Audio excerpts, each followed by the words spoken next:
మహాత్మా గాంధీ జాతీయ గ్రామీణ ఉపాధి హామీ పథకాన్ని పేరు మార్చడం పట్ల కూడా ఇటు కాంగ్రెస్ నేతలంతా కూడా విమర్శిస్తున్నారు. పెద్ద ఎత్తున కూడా ఇటు రాష్ట్ర వ్యాప్తంగా కూడా నిరసన కూడా తెలియజేశారు.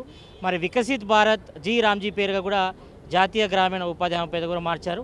మరి దీనిపై ఇదే విషయంపై మాట్లాడేందుకు Congress ST corporation chairman Bellaiah Nayak ఉన్నారు. వాళ్ళతో మాట్లాడదాం.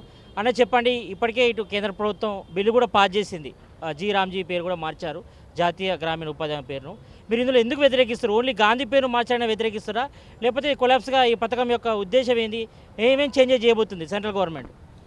రెండు మూడు అంశాల విషయంలో వ్యతిరేకిస్తున్నాం.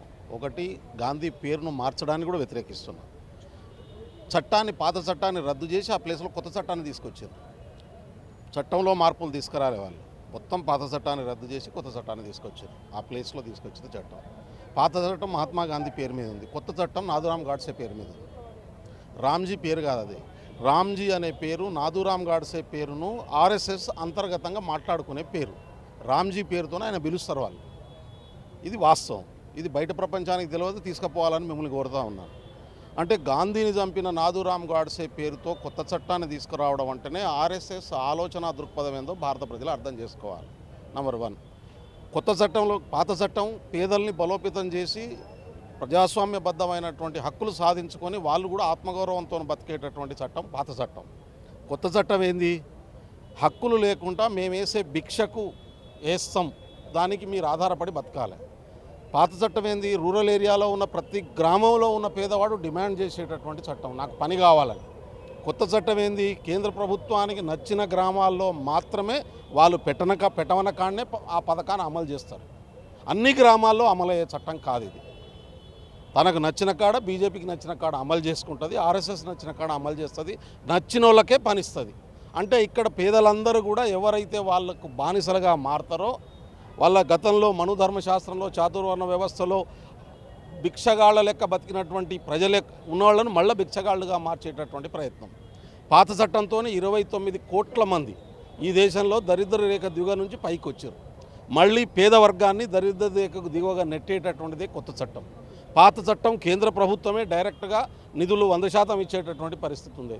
కొత్త చట్టంలో రాష్ట్ర ప్రభుత్వమే 40% ఇవ్వాలనే కండిషన్ పెట్టినటువంటి పరిస్థితి. ఏ రాష్ట్ర ప్రభుత్వం దానికి కేటాయించదు. పాత చట్టంలో 100 రోజులు మినిమం కల్పించాలనేటటువంటిది ఉండే, అది అమలులోనే 46-50% పని దినాల కంటే పెరగలే.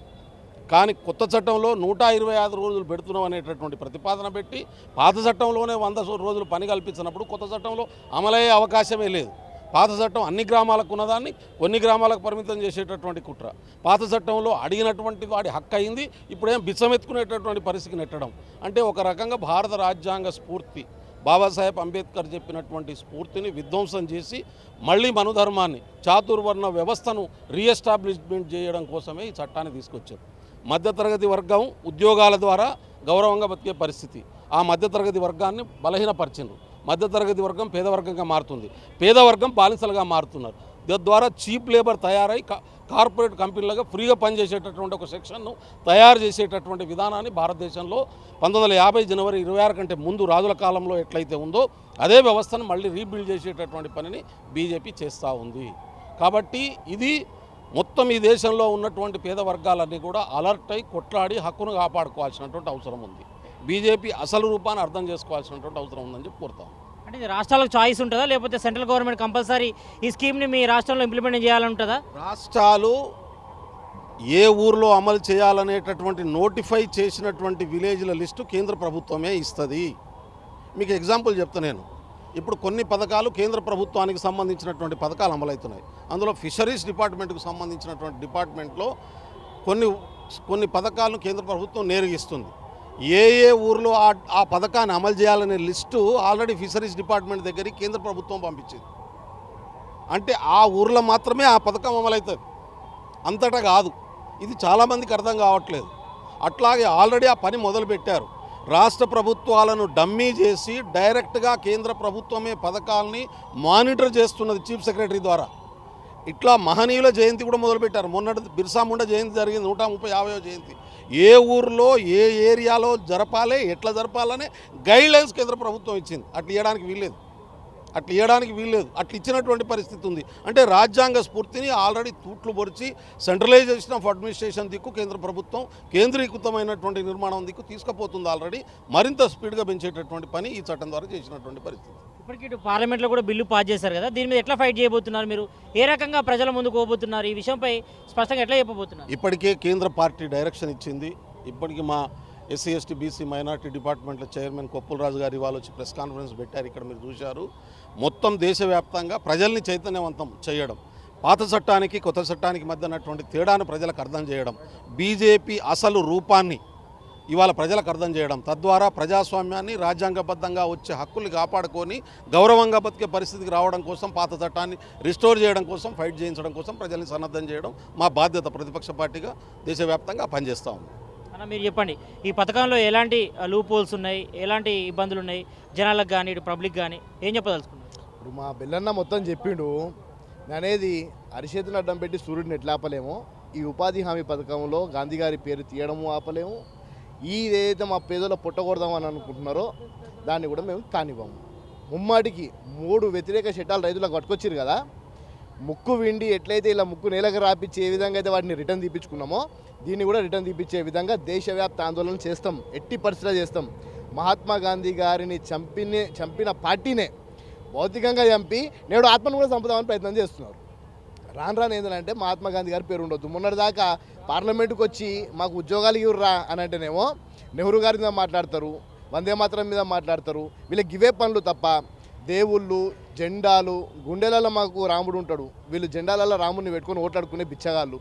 వీళ్ళు కేవలము దేవుళ్ళ పేర్లు అడ్డం పెట్టుకొని కేవలం కాంగ్రెస్ పార్టీ తెచ్చిన పథకాలను నీరుగార్చే ప్రయత్నం చేస్తున్నారు. ఎట్టి పరిస్థితులలో 100కు 100% మాలాంటి వాళ్ళందరం ఏకృతం అవుతాం. దేశవ్యాప్త పెద్ద ఆందోళనలు జరుగుతాయి. ఉపాధి హామీ పథకం ద్వారా కనీసం మా పేదోళ్ళు కనీసం తినే తిండి మా నోట్లకు పోయేది కూడా గుంజుకునే ప్రయత్నం చేస్తున్నారు. ముమ్మాటికి బీజేపీ రాష్ట్ర శాఖ కానివ్వండి, జాతీయ శాఖ కానివ్వండి, వారికి హెచ్చరిస్తున్నాము. ఇప్పటికి కూడా ఈ ఆర్ఎస్ఎస్ భావాజాలాలతో మమ్మల్ని ఇంకా ఇప్పటికి కూడా ఇబ్బంది పెడదామని అనుకుంటే, కుల మతాలను అడ్డం పెట్టి ఈ విధమైన చట్టాలు తీసుకొచ్చి మా పుట్టకూడదామని అనుకుంటే చూస్తూ ఊకం. చెప్పండి, మీరేం చెప్పదలుచు? సో బేసిక్గా దీని యొక్క 90-10% ఉన్నటువంటి వాటాని ఇవాళ 60-40కి చేశారు. అంటే రాష్ట్ర ప్రభుత్వాలు చేతులు ఎత్తేస్తే ఆ స్కీమ్ ఎత్తిపోబడుతుంది. అంటే బేసిక్గా దీని యొక్క కేంద్రం యొక్క మూలం ఏంటి అని అంటే మన్రేగా అనేటువంటిది కాంగ్రెస్ పార్టీ యొక్క పేటెంట్ నుంచి వచ్చినటువంటి స్కీము, పేద ప్రజలకి అండగా నిలబడేటువంటి స్కీము. ఇవాళ దాంట్లో గాంధీ పేరు ఎత్తేసి ఎట్ ఏ టైం స్కీమ్ ఎత్తేయచ్చు వాళ్ళు, కానీ ఎత్తేస్తే ఇది చట్టం చేయబడ్డది కాబట్టి వ్యతిరేకత ఏర్పడుతుంది కాబట్టి ఫస్ట్ పేరును తొలగించారు. గ్రామమే అన్నిటికీ పట్టుకొమ్మలని చెప్పి గ్రామ స్వరాజ్యం ఉండాలని చెప్పిన మహాత్మా గాంధీ పేరు తీసేసినటువంటి మరి ఆ పరమాత్మను ఏమనాలో మనము ఈ తెలంగాణ సమాజమైన దేశ సమాజమైన అర్థం చేసుకోవాలంటున్నా. అందుకనే ఎక్కువగా కింది వర్గాలు ఎస్సీ ఎస్టీ బీసీ మైనార్టీలే ఈ ఉపాధి హామీ పనులు చేస్తారు. సో వాళ్ళని ఇవాళ పేదోళ్ళని వెకిలిగా చూస్తూ వాళ్ళు ఆనందపడుతున్నటువంటి పైశాచిక ఆనందం పొందుతున్నటువంటి భారతీయ జనతా పార్టీ నేతలు ఇండ్ల ముందుకు వచ్చినా, గ్రామాలకు వచ్చినా, వాడకొచ్చినా చీపురు కట్టలకు పని చెప్పాలని మా ఆడబిడ్డలను కోరుతున్నా. అన్నిటికన్నా ఇంపార్టెంట్ ఏంటంటే ఇవాళ నిధులు కొరత పెట్టేసి ఆల్రెడీ ఇన్ టైంలో పేమెంట్ రావట్లేదు ఉపాధి హామీకి సంబంధించినటువంటి. ఈ రాష్ట్రంలో దాదాపుగా 12 కోట్ల పని దినాలను తగ్గించారు వాళ్ళు ఈ రాష్ట్రంలో. అలాంటిది ఈ 2 నెలల క్రితం మేము ప్రెస్ మీట్ పెట్టి కూడా అడ్రస్ చేస్తున్నాం. ఇవాళ దీన్ని పూర్తిగా ఎత్తివేసిన భాగంగానే ఈ మార్పు కోసం ప్రయత్నం చేస్తున్నారు. బట్ కాంగ్రెస్ పార్టీ ఎట్టి పరిస్థితుల్లో దీన్ని ఉపేక్షించేది లేదు.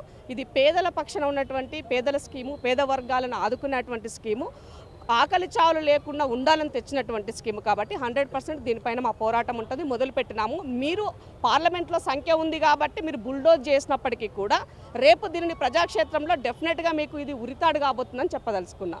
మీకు చిత్తశుద్ధి ఉంటే ఈ దేశం నుంచి 2014 నుంచి 2023 వరకు దాదాపు 26 లక్షల మంది పౌరులు వాళ్ళ సభ్యత్వాన్ని రద్దు చేసుకొని ఇతర దేశాలకు పోయినారు. నీ చిత్తశుద్ధి దానిపైన చూపించు. ఈ దేశంలో పేదవాడు పెళ్లి చేసే పరిస్థితి లేదు. బంగారం కొందాము అని అంటే, పెళ్లి పుస్తలు కొందామంటే కొనలేని పరిస్థితిలో 1,56,000 తులం బంగారం అయ్యింది. చెక్క పుస్తలకు దారి తీసింది. ఇవాళ ఈ రాష్ట్రంలో ఇవాళ ఎకానమీ అనేది పూర్తిగా దేశంలో ఎకానమీ అనేది పూర్తిగా దిగజారిపోతుంది. దీనిపైన మీ యొక్క చిత్తశుద్ధి చాటండి. ముఖ్యంగా చెప్పాలంటే ఈ దేశం నుంచి 196 బిలియన్ల ఎక్స్పోర్ట్ ఇంపోర్ట్ జరుగుతుంది. చైనా నుంచి ఇంపోర్ట్ జరుగుతుంది మన దగ్గర 196 బిలియన్లు. సో మనము ఎంత ఎక్స్పోర్ట్ చేస్తున్నామంటే జస్ట్ $16 బిలియన్ మాత్రమే ఎక్స్పోర్ట్ చేస్తున్నాము. అంటే ఎంత వ్యత్యాసం ఉందో అర్థం చేసుకోండి. నీ యొక్క పాలనకి ఇవన్నీ కూడా పరాకాష్ఠని తెలియజేస్తున్నాం. కేవలం కాంగ్రెస్ పార్టీ పైన, కాంగ్రెస్ నేతలపైన, గుళ్ళు గోపురాలపైన మీ కాన్సన్ట్రేషన్ ఉంది తప్ప దేశ ప్రజలపైన చిత్తశుద్ధి లేదన్నది మరోసారి అర్థమైంది. దేశ సమాజం అర్థం చేసుకోకపోతే మనం ప్రమాదంలో పడబోతున్నాం అన్నది గమనించారు. అంటే జాతీయ గ్రామీణ ఉపాధి హామీ పథకాన్ని మొత్తం చెరిపేయాలనే ఉద్దేశంతో ఈ రకంగా పేరు చేంజ్ చేసింది. రాబోయే రోజుల్లో ఈ పథకం అంతా కనుమరుగు చేసే ప్రయత్నం కేంద్ర ప్రభుత్వం చేస్తుందంటారా? ఇప్పుడు నేను ఏమంటానంటే, ఇప్పుడు వాళ్ళు ఒక మాట చెప్తున్నారు. ఇవాళ నేను ఒక దినపత్రికలో పూర్తి ఇంటర్వ్యూ చూశాను మోదీ గారు. దాంట్లో ఇప్పుడు ఆ స్కీమ్ను మీరు కొంత మాడిఫై చేయాలనుకున్నప్పుడు ఆ రోజు 2005లో గ్రామాలు ఉన్నటువంటి నేపథ్యంలో ఆ చట్టం వచ్చిందని చెప్పారు. 23లో గ్రామాలు కొంత డెవలప్ అయినాయని చెప్పినారు. వచ్చిన దాని భాగంలో స్కీమ్లో ఏమి మారొచ్చు, ఏమి మార్పులు చేయొచ్చు, ఇంకా బెటర్ ఏం చేయొచ్చు అని ఆలోచిస్తే గుడ్. బట్ అలా లేదు. మీది పేరునే ఎత్తివేయాలని పూర్తి. అంటే ఉపాధి హామీ అంటే కాంగ్రెస్ గుర్తొస్తుంది. సో ఉపాధి హామీ అనేది పేరు వినబడకూడదంటే ఏం చేయాలి? జీ రామ్జీ, రాముడి పేరుతోటి ఓట్లాడుకొని ఇలా బతుకులకి జీ రామ్జీని తీసుకొచ్చి జోడించారు. గాంధీని చంపిన గాడ్సే వాళ్ళకి పూజ్యుడు అవుతాడు. ఆ జీ రామ్జీ అనే కూడా గాడ్సేకు సంబంధించిన వారసుడే కాబట్టి దీనిని మళ్ళీ తెరపైకి తీసుకొచ్చినారు. కాబట్టి పేరు మారుస్తేనో, ఊర్లు మారుస్తేనో, ఊరి పేరు ఏదో చెప్తేనో, దేశం పేరు ఇంకేదో చెప్తేనో, ఇవాళ పట్టణం పేరు ఇంకేదో చెప్తేనో ప్రజల బతుకులు మారవు. మీరు నిజంగా బతుకులు మార్చాలంటే ఆర్థికంగా, ఉపాధి పరంగా ఈ ప్రజల్ని ఎట్లా ముందుకు తీసుకెళ్లాలో ఆలోచన చేయండి. మీ చిత్తశుద్ధి దానిపైన పెట్టండి. కాబట్టి మిమ్మల్ని ఒకటే కోరుతున్నాం, ఇవాళ ఆర్ఎస్ఎస్ అనేది, భావజాలం అనేది బీజేపీని కోణంలో చూడొద్దని మోహన్ భగవత్ గారు చెప్తున్నారు. నేను మోహన్ భగవత్ గారిని ఒకటే కోరుతున్నా, నిజంగానే లేకపోతే మీరు నిజంగానే హిందుత్వాన్ని మీరు కాపాడాలనుకుంటున్నారు. We are also Hindu. సో మేము కూడా మా హిందూ ధర్మాన్ని మేము కూడా కాపాడుతున్నాము. సెక్యులర్గా వాళ్ళు కూడా ఉండాలని కోరుకుంటున్నాము. మరి ఒక హిందూ ధర్మత్వం కాపాడే సందర్భంలో ఇవాళ గుళ్ళపైన జీఎస్టీ వేస్తే మీరు ఎందుకు భారతీయ జనతా పార్టీని నిలదీయట్లేదని నేను మోహన్ భగవత్ గారిని అడుగుతున్నాను. సో మీరు ఇవాళ కనీసం ఒక అగరబత్తీలు కూడా ఉచితంగా ఇచ్చే పరిస్థితి లేదు కదా. అగరబత్తీల పైన కూడా జీఎస్టీ వేస్తున్నారు. మరి హిందువులకు ఇస్తున్నటువంటిది ఏంటి మీరు నాకు చెప్పండి. సో మనం కాపాడుకోవాలి. ఎదుటివాడిని భంగపరచకుండా చూసుకోవాల్సిందే మన సంస్కృతి, మన భారతీయ సంస్కృతి. దాన్ని పూర్తిగా నీరుగారుస్తూ ఎప్పటికప్పుడు మీకు నచ్చినట్టుగా ఈ యొక్క దేశాన్ని తీసుకెళ్లాలని మీరు కోరుకుంటున్నారు. కాబట్టి దేశం ప్రమాదంలో పడబోతుందన్న దానికి ఇవి హెచ్చరికగా ఉంటున్నాయి. కాబట్టి ప్రజలంతా అప్రమత్తంగా ఉండాలి. దీన్ని మార్చుకోవాల్సిన బాధ్యత మీ చేతిలోనే ఉందని తెలియజేస్తాం. మొత్తానికైతే ఇటు కేంద్ర ప్రభుత్వం, ఇటు జాతీయ గ్రామీణ ఉపాధి హామీ పథకం పేరు చేంజ్ చేయడానికి మరి పెద్ద కుట్ర ఉంది. ఇటు జాతీయ గ్రామీణ ఉపాధి హామీ పథకాన్ని కూడా మరి త్వరలోనే ఎత్తివేసేందుకు ప్రయత్నిస్తుంది. దానిలో భాగంగానే ఈ రకంగా పేరు మార్చడం, మరి దానిలో కూడా స్కీమ్లో కూడా చాలా వరకు చేంజ్ చేసింది. మరి ఇది మాత్రం చాలా వరకు ఇది పేదవారికి మాత్రం చాలా ఇబ్బందికర పరిస్థితి ఉంటుంది. మరి దీనిపై కూడా మరి కేంద్ర ప్రభుత్వం వెంటనే విస్తరించాలి. మరి ఒకవేళ మాత్రం ఇటు ఏఐసిసి నేతలు ఇచ్చిన పిలుపు మేరకు మరి దేశవ్యాప్తంగా, ఇటు రాష్ట్ర వ్యాప్తంగా కూడా ధర్నాలు చేస్తాం. మరి జాతీయ గ్రామీణ ఉపాధి హామీ పథకాన్ని మరి గాంధీ పేరు మార్చడం ఒకటే కాదు, మరి దీనిలో కూడా చాలా వరకు ఈ పథకాలు లూప్ హోల్స్ ఉన్నాయి. మరి ప్రజలకు అన్యాయం చేసే విధంగా ఈ స్కీమ్ ఉందంటూ కూడా మరి కాంగ్రెస్ సంబంధించిన సీనియర్ నేత అంతా కూడా చెప్తున్నారు. కెమెరామ్యాన్ జ్ఞానేశ్వర్తో సతీష్, ఆర్టీవీ, గాంధీభవన్ నుంచి. చరిత్ర సృష్టించినోడు ఇప్పుడు ఆ చరిత్రని తిరగరాయబోతున్నాడు. అబద్ధాల గోడల్ని బద్దలు కొట్టి నిజాలను రాగా మీ ముందుంచబోతున్నాడు. నిజమైన వార్తల కోసం వెంటనే డౌన్లోడ్ చేసుకోండి రా యాప్ని.